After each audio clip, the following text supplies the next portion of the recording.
안녕하세요. 사무라이 행정사무소의 민지수입니다. 저희는 입국관리국의 재료 자격 신청을 담당하는 행정사 일을 하고 있습니다.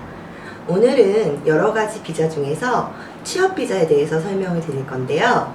취업비자는 인문지식 국제업무비자, 기술비자, 기능비자, 기업 내 전금비자, 투자경영비자, 인턴십 등 총 종류가 23종류가 있습니다. 인문지식 국제업무비자,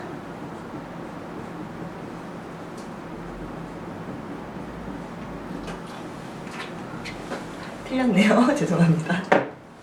인문지식 국제업무비자, 기술비자, 기능비자, 기업 내 전금비자,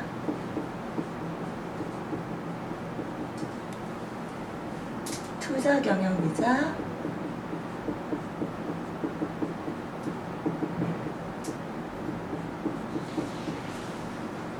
인턴십 비자. 이 외에도 23종류의 비자가 있기 때문에 그것을 체크해 주셔야 합니다. 23가지 종류가 있지만 대부분은 6가지 종류의 재료 자격 중에서 한 가지를 선택해서 받는 편이 맞습니다. 투자경영 비자는 경영자를 위한 것이므로 오늘은 다른 비자에 대해서 설명을 드릴 건데요. 그 중에서 인문지식 국제업무비자하고 기술비자에 대해서 설명을 드리겠습니다. 자, 그러면 처음에는 인문지식 국제업무비자에 대해서 설명을 드리겠습니다.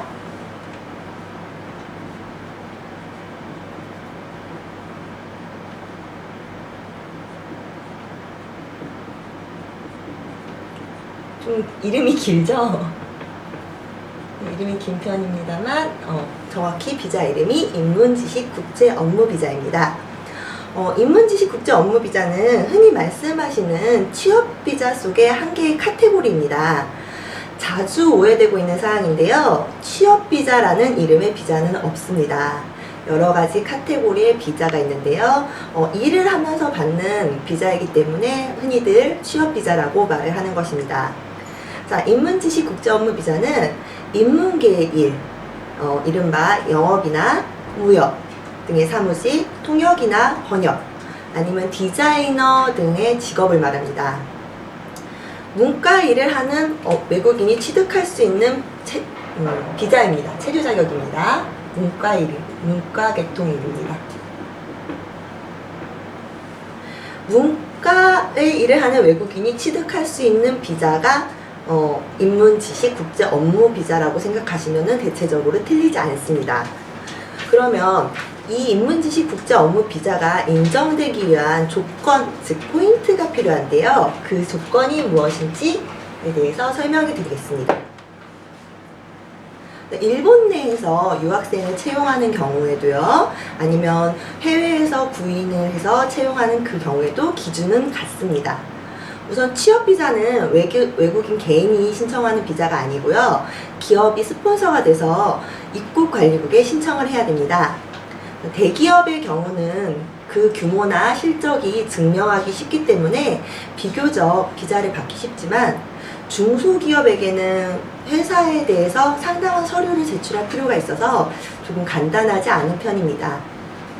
사업이 작으면 작을수록 비자의 난이도는 조금 더 높아진다고 보시면 됩니다. 인문지식 국제업무비자의 조건은 다음과 같습니다. 첫 번째 조건입니다. 첫 번째 조건은 업무 내용과 전문학교 또는 대학교와의 전공과의 관련성입니다.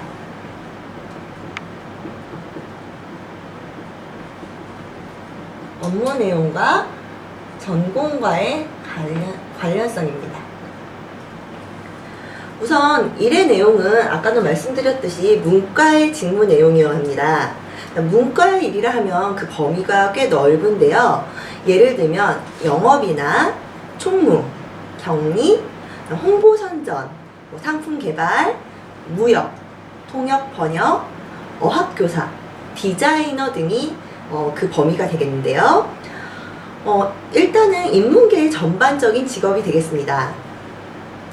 이 직무 내용이 졸업한 학교, 즉 전공하고 같은 내용이어야 됩니다. 이 전공을 살린 것이어야 합니다. 학력과 직무 내용이 일치하지 않으면 비자가 불허가 됩니다. 그래서 어떻게 이 일과 전공의 내용이 일치하는가를 문서로 설명하는 것이 중요합니다. 개인적으로 신청하시는 분들 중에서 이 부분의 내용이 좋지 않아서 허가가 되지 않는 일이 있습니다. 원래는 허가가 될 수 있는 신청인데도 설명이 좋지 않다는 이유로 불허가 되는 경우도 있음을 알아주시기 바랍니다. 자, 두 번째 내용입니다. 두 번째 조건으로는 신청하시는 외국인분의 경력사항이 중요합니다. 문과대학 졸업하신 분은 문과전문학교 졸업이 학력으로 들어가게 됩니다. 대학교 같은 경우는 졸업증명서를 내면 괜찮지만 전문학교 쪽은 심사가 조금 더 어려워서 졸업증명서, 이수증명서와 함께 성적증명서도 내야 합니다. 졸업증명서, 이수증명서 등으로 직무의 내용과의 관련성이 심사됩니다. 그렇다면 대학교나 전문학교를 졸업하신 분은 괜찮지만 학력이 없으신 분들, 예를 들면 고졸이신 분들이 있는데요. 학력이 없을 때는 허가 기준을 충족시키는 것이 꽤 어려워집니다. 필요 조건은 3년 이상 또는 10년 이상의 실무 경험이 필요합니다. 3년의 실무 경험만으로도 허가를 받을 수 있는 직무 내용이 있고요. 10년의 실무 경험이 필요한 직무 내용은 따로 있습니다. 실무 경험의 증명은 과거에 다녔던 회사에서 여러 가지 서류를 받을 필요가 있어요. 만약에 전에 다녔던 회사와 연락이 되지 않으시는 분들이 간혹 있으신데요. 그런 분들은 실무 경험을 증명할 수 없게 되므로 방법이 없어집니다. 생각보다 그런 분들이 꽤 많은 편입니다. 자, 세 번째 조건입니다. 세 번째 조건은 계약입니다.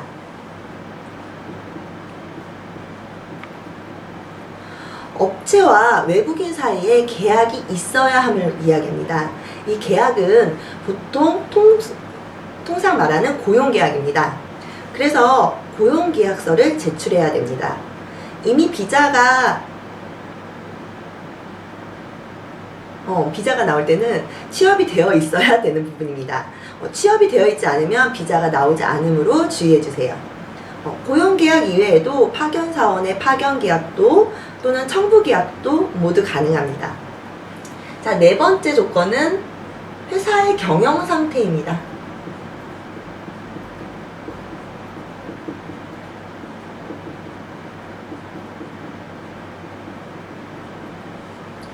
회사의 경영 상태가 안정되어 있어야 할 필요가 있습니다. 그래서 보통은 결산 서류를 제출하는데요. 도산의 위험이 있는 회사라면 외국인 직원에게 월급을 제때 주지 못하는 것이 아닌가라고 생각되어질 수 있습니다. 하지만 회사가 단순히 적자일 경우에도 비자가 힘들다고는 말할 수 없습니다. 적자이지만 지금은 이렇고 장래는 이렇게 흑자가 될 것임을 설명하면 괜찮습니다. 그럴 때에는 사업계획서를 만들어서 신청서에 첨부를 합니다. 새로 만든 회사는 실적이 없어서 당연히 결산서도 없을 텐데요. 신설회사에서 결산서를 내지 못하는 경우는 꼭 사업계획서를 작성하여 제출할 필요가 있습니다. 자, 다섯 번째 조건입니다. 보이시나요? 다섯 번째 조건은 급여 수준입니다. 여기서 중요한 것은 일본인과 같은 급여 수준입니다.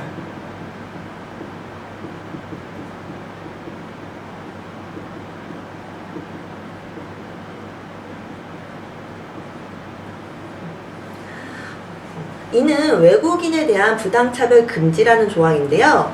같은 회사의 일본인 직원과 같은 정도의 급여이어야만 한다는 것입니다. 자, 여섯 번째 조건은 전과사항입니다. 전과가 없으셔야 돼요. 이는 외국인 본인이 과거에 경찰에 붙잡힌 일은 없습니까? 라는 질문인데요. 모든 비자가 그러하지만 문제가 있는 외국인에게는 비자를 주지 않는다는 것이 입국관리국의 방침입니다. 과거에 있었던 오버스테이 등도 이에 해당됩니다. 지금까지 이렇게 6가지 종류가 입문지식 국제 업무 비자를 받기 위한 조건입니다. 이 조건에 대해서 설명을 드렸습니다. 다음으로는 기술 비자에 대해서 설명을 드리겠습니다. 두 번째, 취업 비자의 종류 중에 두 번째 기술 비자에 대해서 설명을 드리겠습니다. 기술 비자는 시스템 엔지니어 등의 컴퓨터 관련 일이나 전기나 기계, 그런 엔지니어 일을 하시는 분들이 해당이 되겠습니다.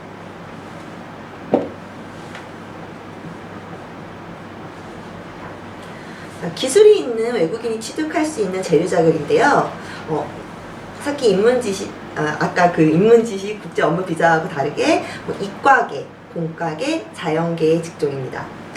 인문지식 국제 업무 비자는 문과계통의 일, 기술 비자는 이과계통의 일이라고 생각하시면 되겠습니다. 기술 비자의 조건은 인문지식 국제 업무 비자와 거의 같습니다. 때문에 다른 부분에 대해서만 설명을 드리겠습니다. 첫 번째, 아까도 말씀드렸지만 일의 내용, 업무 내용과 전공과의 관련성을 심사합니다. 인문지식 국제 업무 비자와 다른 것은 이 업무 내용이 이과계통의 일이라는 것인데요. 때문에 물론 전공도 이과계통의 전공이 되셔야 됩니다. 전공과 일의 관련성을 증명해야 한다는 것은 동일한 조건이 됩니다. 아까도 말씀드렸듯이 이 부분은 어떻게 설명하느냐가 가장 중요합니다. 문서로 설명을 해야 합니다. 설명 부족으로 인해서 불어가 되는 경우도 있기 때문입니다. 두 번째, 본인의 경력인데요. 경력 부분도 이과나 자연계 전공의 졸업증명서, 성적증명서 등으로 입증하시면 됩니다. 학력이 없으신 분들은 인문지식 국제 업무 비자와 다르게 3년 이상의 실무 또는 10년 이상의 실무 경험이 아닌 10년 이상의 실무 경험이 필요합니다.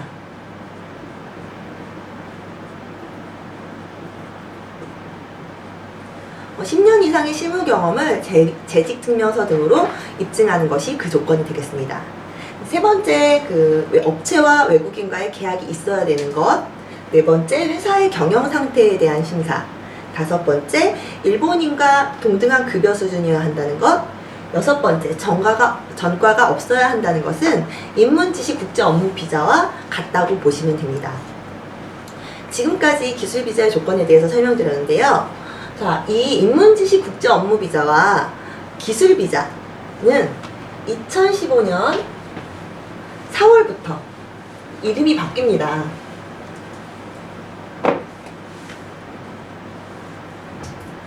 2015년 4월부터 기술, 인문, 지식, 국제, 업무, 비자라는 이름으로 통합이 됩니다. 조금 더 많이 길어졌죠? 하지만 비자의 이름만 통합이 될 뿐 이과계통의 직무는 이과계통의 전공이 있어야 하고 문과계통의 직무는 문과계통의 전공이 있어야 한다는 조건은 변함이 없습니다. 비자의 종류만 한 가지로 될 뿐 그 조건에는 변함이 없으므로 그 조건에 대해서 정확한 서류를 준비하는 것이 중요합니다. 이상으로 인문지식 국제 업무 비자와 기술 비자의 설명을 드렸는데요. 어떠셨나요? 취업 비자 신청에 대해서 불안한 점이 있으시면 우선 취업 비자 신청에 전문적인 행정사에게 상담해 보시기를 권합니다. 조기 상담이 확실한 비자를 취득할 수 있는 허가 포인트입니다. 저희 사무라이 행정사무소는 취업 비자 신청에 대해서 상담을 받고 있습니다. 각각의 고객의 사정에 따른 대책을 찾고 그 허가의 길까지 제안을 드리겠습니다. 무료 상담을 하고 있으므로 우선 마음 편하게 상담을 해주십시오.